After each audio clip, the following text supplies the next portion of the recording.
સમાચાર પર નજર કરી અમરેલી જિલ્લાથી। અમરેલી જિલ્લાના દામનગરમાં ભાજપના મહામંત્રી પ્રકાશ તેજા પર જીવલેણ હુમલો થયો। હુમલો કરનાર હીરાભાઈ નવાપરાને પોલીસે ઝડપી પાડી હત્યાના પ્રયાસનો ગુનો નોંધ્યો।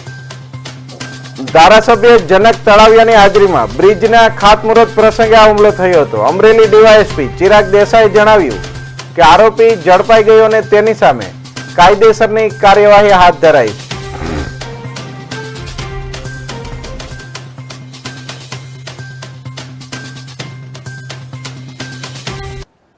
સવાર 10:30 થી 11 વાગ્યાના અરસામાં દામનગરથી ઠાસા રોડ પર આવેલ નવા ચેકડેમ નવા પુલના ખાતમુહૂર્તમાં હાજર હતા। એ દરમિયાન ઠાસા ગામના વતની હીરાભાઈ નવાપરા દ્વારા પાછળથી ધારિયું લઈને આવીને જીવલેણ હુમલો કરેલ।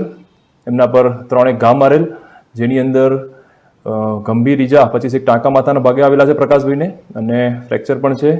આ બનાવનું કારણ પ્રકાશભાઈના કહ્યા મુજબ કૌટુંબિક કારણોસર એમના પર હુમલો કરવામાં આવેલ છે। હાલમાં દામનગર પોલીસ સ્ટેશનમાં BNS કલમ 109 મુજબ ગુનો દાખલ કરી આરોપીની અટક કરવામાં આવી છે। આગળ તપાસ કાર્યવાહી ચાલુ છે।